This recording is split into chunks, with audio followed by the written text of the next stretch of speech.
Hi, I'm Shruti and I live in Singapore, and I'm making something colorful, something seasonal, and a dish that belongs to North India. I'm making Maki Ki Roti and Sarson Da Saag. Let's get cooking. So let's begin with the Sarson Da Saag. I have taken here 2 to 3 cups of mustard leaves. This is about 2 bunches of chopped, cleaned and washed mustard leaves. I'm going to add this to a pressure cooker. And I have also cleaned some palak. This is exactly less than half of the mustard leaves that I have taken. And also I'm adding a bit of methi leaves. Technically we should be adding bathua leaves, but I do not find them here, so I'm using methi instead of that. What I'm going to do is I'm going to add a bowl of water to this. I'm also adding a little bit of green chili, just a little bit of ginger and garlic. So roughly about half a teaspoon of each, and I'm going to add some salt. Pressure cook this for about 10 to 15 minutes. So while our sarson, palak and methi is getting cooked in the pressure cooker, I'm going to quickly prep for the Maki Ki Roti, which is nothing but yellow corn flour, and I'm going to make rotis out of it. So I have taken here 2 cups of the yellow corn flour, the Maki Ka atta. I have taken a half cup of our atta, the normal roti ka atta. I have taken here 1/4 teaspoon of ajwain, that is carom seeds. I have taken here some salt to taste, and I'm going to add a teaspoon of oil, and I'm going to first dry mix this so that the salt and the oil is evenly spread in the flour, and I'm going to slowly add some warm water to this.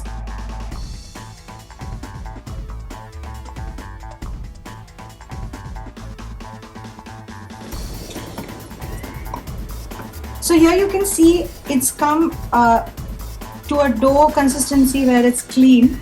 The Maki Ka atta tends to crack a bit, hence you add the gluten, that is the atta to it, the normal roti ka atta. And this takes a bit of patience, about 10 minutes to knead a clean soft dough. And now I'm just going to cover this with a cloth, and I'm going to make it, I'm going to rest it for about 10 minutes until we start making the rotis. So now the saag, that is the palak, the sarson and the methi that I put to pressure cook is now looking ready. So until this cools down a bit, I'm going to get the tadka ready. So for the tadka, I'm going to start with heating my earthenware. That's the only traditional item I have here. So the tadka is the easiest part of this dish. And what is more time consuming is the cooking and the slow cooking of this dish. So I'm going to start with adding a bit of oil here. So I'm going to add about say a tablespoon of oil.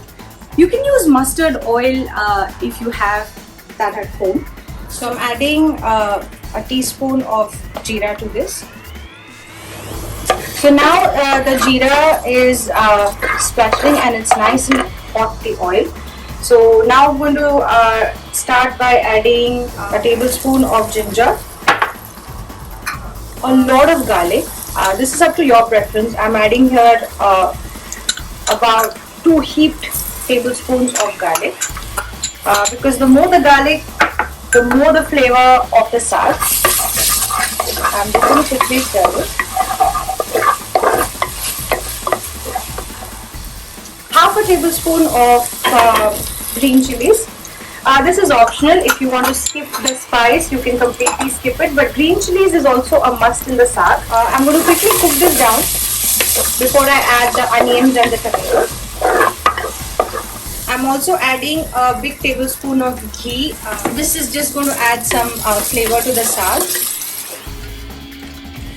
So once the raw smell goes away, I will immediately add the onion. So now you can see it's looking a bit cooked. So now what I'm going to do is I'm going to add a big onion. I have chopped it really fine. So now while this onion is cooking, what I'm going to do is I'm just going to shift the attention to the saag here. Add about a tablespoon and a half of makki ka atta to this, and I'm going to switch on the flame and I'm going to let this cook slowly until I prepare the tadka. So now, as you can see, the onions have become a little brown. So I'm going to add about 2 medium-sized tomatoes to this. Add a bit of salt. Be careful because you've added salt to the saag as well. I'm going to add a small teaspoon of Kashmiri red chili powder, half a teaspoon of haldi, a teaspoon of dhania powder, and very little garam masala. So I'm just going to quickly stir this, and I'm going to let the tomatoes completely cook down and become soft.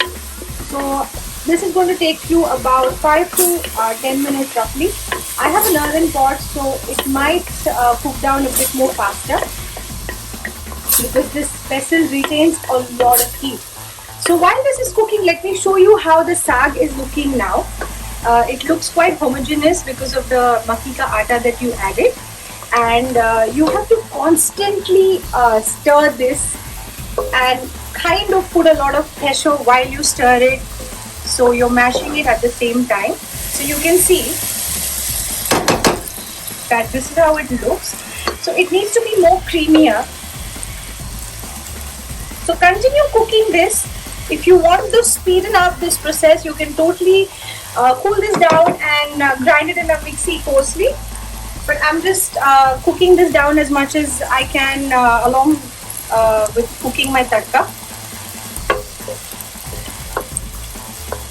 And keep the flame really slow because the high chances of it burning or on the bottom of the vessel. So as you can see, the tomatoes have completely cooked down and it's become a mush, and the masalas have roasted really well. So what I'm going to do is, I'm going to add this whole saag to this tadka, and I'm going to continue boiling this on very slow flame for another 10 minutes. Until then, we can start the Maki Ki Roti.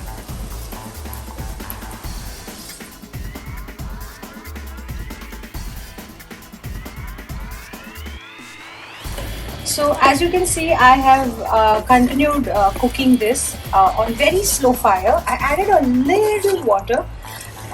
So as you can see, I have cooked this down on slow flame for about 15 minutes after I put the tadka. At this point, you can totally blend this coarsely by the hand blender, but I prefer it this way, the rustic vegetable as it's supposed to be. So this is how it looks. You can see the consistency of the vegetable. It is creamy definitely, but you can see the stems and the leaves as well. So I'm going to leave it like this, and I'm going to garnish this with white butter in about a few minutes. So let's begin with the Maki Ki Roti. I have rested this dough for about 10 minutes. So what I'm going to do is, I'm just going to break this and I'm going to add a little bit of ghee and just knead this for another 2 minutes.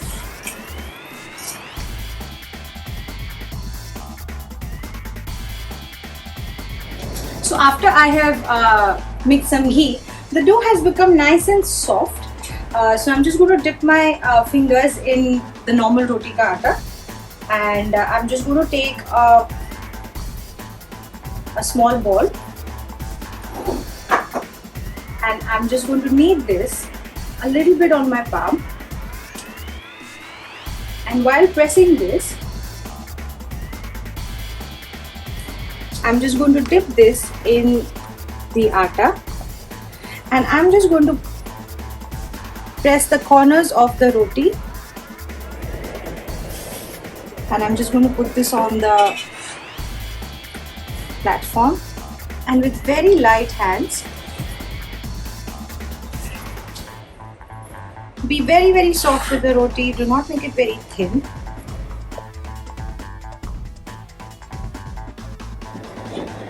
So now on the hot tawa, I'm going to just put the roti on, and I have made it half an inch thick. So now you can see a few bubbles on top. I'm just going to turn it. Just lightly press it. If you want to avoid these cracks, you can totally add a little more atta to this, but then let these cracks remain, as the corn atta flavor should be retained in the roti, or else it is going to taste just like a normal roti. So just check for a few brown spots, and then we are going to put it on the direct flame. So I'm just going to put this directly on the flame, and as you can see, it will slightly puff up, and be very patient. It needs to brown a bit. Keep moving this on the flame. The flame is not very big, or else the roti will burn, but you definitely want to char the edges of the roti. So this looks ready. I'm just going to garnish this with a lot of white butter.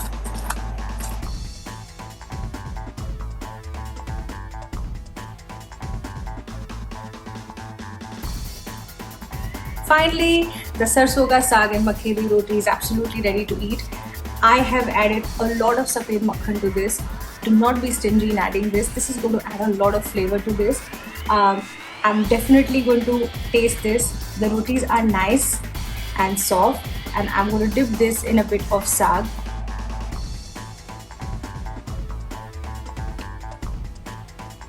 It's a bit spicy, it's a bit tangy with the tomatoes, and the taste of mustard leaves is absolutely unmatched. Try this, and definitely send me a feedback if you need any help in making this dish. Keep watching my recipes. Thank you.